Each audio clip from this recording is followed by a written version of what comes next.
Na semana passada, o advogado Pedro Mendes falou sobre uma ferramenta que pode ser usada pelo produtor rural caso ocorra algum problema na sua safra, seja de ordem climática ou mercadológica. É a recuperação judicial, não é falência, e foi criada para evitar que as empresas, ou os produtores sadios se tornem falidos. Hoje, o especialista inicia uma série de reflexões com os produtores sobre a medida provisória 881 de 2019, que sugere alteração no Estatuto da Terra, a legislação agrária mais antiga ainda em vigor no Brasil desde 1964. Juristas concordam que o Estatuto precisa ser atualizado, mas do jeito que está sendo proposto, pode atingir os agricultores familiares. Vamos entender melhor o assunto? Saudações, Pedro Mendes. Saudações Direito Agrário, mais um quadro em parceria aqui com o programa Giro do Boi.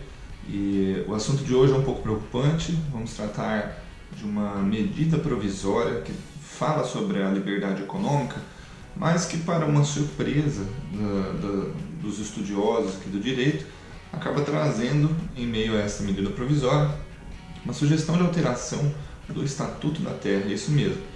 A medida provisória da liberdade econômica, que é a 881 de 2019, ela nos trouxe essa surpresa, pretendendo alterar o Estatuto da Terra, que é a legislação agrária mais antiga ainda vigente, a Lei 4.504 de 64.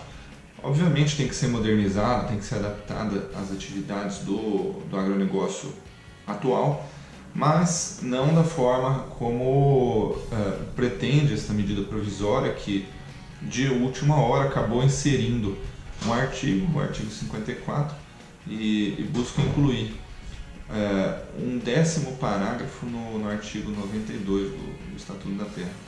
Então, até então ele contava com 9 parágrafos, foi incluído mais um, e essa legislação, o Estatuto da Terra, no caso, ele protege quem está produzindo, é a legislação que mais protege a atividade agrária, o produtor rural, e essa proteção não é só um capricho, mas ela traz melhores condições para quem está produzindo, ao mesmo tempo que garante também um melhor aproveitamento econômico. Essa inclusão feita de última hora, o que ela trouxe? Um parágrafo 10º que diz o seguinte: prevalece a autonomia privada nos contratos agrários, exceto quando uma das partes se enquadra no conceito de agricultor familiar, empreendedor familiar rural, conforme a lei da agricultura familiar. Ok, bom, primeiro é uma generalidade, né? Então, se aprovada dessa forma, haverão dúvidas sobre o que efetivamente estará valendo nesses contratos agrários. Porque se o regramento típico dos contratos traz essa expressão genérica, há uma insegurança jurídica e muitas ações tramitando no judiciário vão acabar sendo afetadas por isso.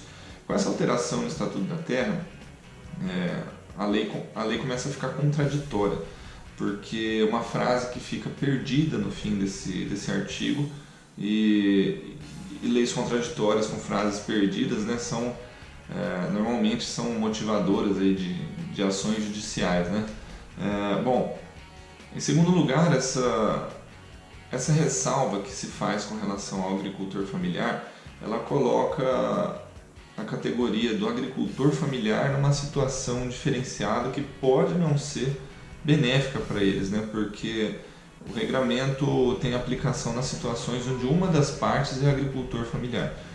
Se essa legislação diferencia o produtor familiar dos demais, ele vai enfrentar dificuldades na contratação, porque nessa forma de atividade na agricultura familiar, os demais produtores teriam uma liberdade plena, uma liberdade econômica, enquanto os agricultores familiares não. Então essa diferenciação mais prejudica do que beneficia. Então, muita atenção com a medida provisória 881 de 2019, as alterações que o Estatuto da Terra trouxe, as alterações que a medida provisória vai trazer para o Estatuto da Terra. É necessário uma mobilização aí das instituições, do setor do produtor rural, para entender melhor o que essa medida provisória vai fazer. Então, saudações, esse era o nosso tema de hoje e até o próximo quadro.